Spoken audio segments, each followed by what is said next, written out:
नमस्कार दोस्तों, आशा करता हूं आप लोग अच्छे होंगे। आज हम बात करने वाले हैं मीठी रिवर के ऊपर, जो कि मुंबई के अंदर बहती है।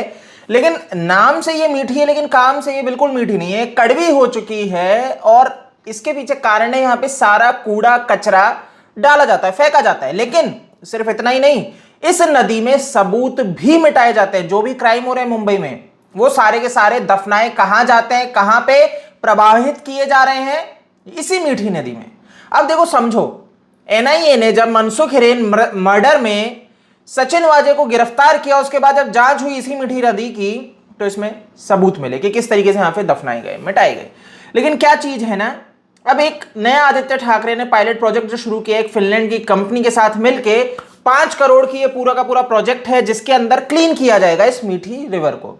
लेकिन ये तो एक अच्छी बात है, अगर कोई स्टेट सरकार इस तरह का काम कर रही है, प्रयास कर रही है, एक ऐसी नदी जो पूरी दूषित हो चुकी है, जिसका नाम मीठी है और समुद्र में भी जा रही है और टॉक्सिक लेवल बढ़ा रही है, तो ऐसी नदी को अगर कोई सरकार बढ़ा रही है, तब भी भारत की जनता क्यों यहां पे शक की निगाह से देख रही है? इसके पीछे समझिए। देखिए, आपको बहुत अच्छे से ध्यान होगा, 14 जून को सुशांत सिंह राजपूत की मृत्यु होती है। ठीक है, जनता ने सवाल उठाया, भाई ये मृत्यु, ये जो जिसको सुसाइड बता रही है मुंबई पुलिस, इसमें झोल है, जिसमें महाराष्ट्र सरकार तक उतर आई और इसको सुसाइड बताने पे है। ये बहुत बड़ा झोल है। महाराष्ट्र सरकार के ऊपर उंगली उठने लगी, सबको पता है, मुंबई पुलिस के ऊपर उंगली उठी। और उसके बाद जिस तरह से मुंबई पुलिस ने काम किया, इससे ये धीरे धीरे एक्सपोज होते गए। और जिस तरह के एविडेंस सामने आए कि सुशांत का सुसाइड नहीं मर्डर है, तो ये पूरा एक झोल। जिस तरीके से ये सारी चीजें सामने आई है आज, उसके बाद अगर ये एक प्रोजेक्ट इस तरह से चलता है, मतलब आपको बता दूं, ये आप देखिए जुलाई 2020 का आर्टिकल, ये सारी चीजें तेजी से आई, रफ्तार आई सुशांत की मृत्यु के बाद कि ये मीठी नदी को क्लीन किया जाना चाहिए और इसके ऊपर आदित्य ठाकरे काम करने लगे बेसब्री से। नहीं, आपके सामने देखिए, उसके बाद नवंबर, ये सारी चीजें, और इसी के साथ में यहां पे सबूत दफनाए जा रहे थे। जो ये सचिन वाजे थे, तो सुशांत सिंह राजपूत के केस में भी जो हम बात कर रहे हैं, कहां बहती है मीठी नदी? यही आदित्य ठाकरे के बंगले के जस्ट पीछे, ये उद्धव ठाकरे का जो बंगला है, इसके जस्ट पीछे से ही गुजरती है, ज्यादा दूर नहीं है, 1-1.5 किलोमीटर का ही दूरी है।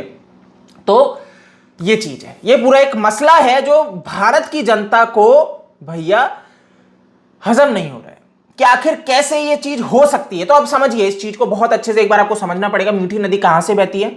यही उद्धव ठाकरे के बंगले के पीछे से। सचिन वाजे ने कहां पे सबूत नष्ट किए?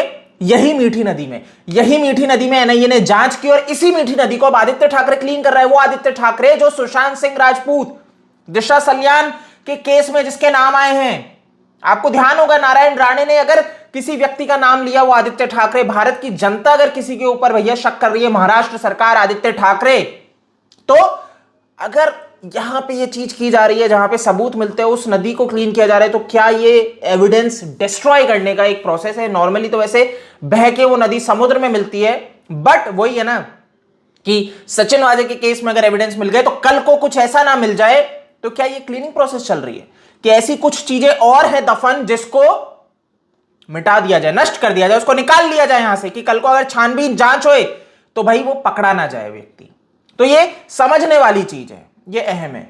तो दोस्तों, ये मीठी नदी का एक कड़वा काला सच है कि कैसे यहां पे गलत काम किए जा रहे हैं, कैसे यहां पे रह के वहां की सरकार चीजें दफन हो रही है। अब देखो, एक चीज और है, ये सरकार ने ये प्रोजेक्ट नहीं चलाया कि मीठी नदी में और कुछ क्रिमिनल्स ने कुछ डाला हो, छुपाया हो, तो वो निकाल लिया जाए। नहीं, ये नहीं है। ये प्रोसेस क्या है आप समझ चुके हैं। तो दोस्तों, इस वीडियो में इतना ही है। इस वीडियो को शेयर कर दो, जिससे ज्यादा से ज्यादा लोग जान सके कि मीठी नदी का काला सच आखिर क्या है। कैसे एक नदी जो पानी उपलब्ध कराती थी, आज वहां का एक गटर बन चुका है, एक क्लियर, और दूषित होता जा रहा है। इसके साफ होने की जरूरत बहुत ज्यादा है। लेकिन क्या इसमें जो सबूत है उसको नष्ट किया जा रहा है? तो इसके ऊपर भी नजर जानी चाहिए। आप मेरे को फेसबुक, ट्विटर, इंस्टा पे फॉलो कर सकते हो। जय हिंद।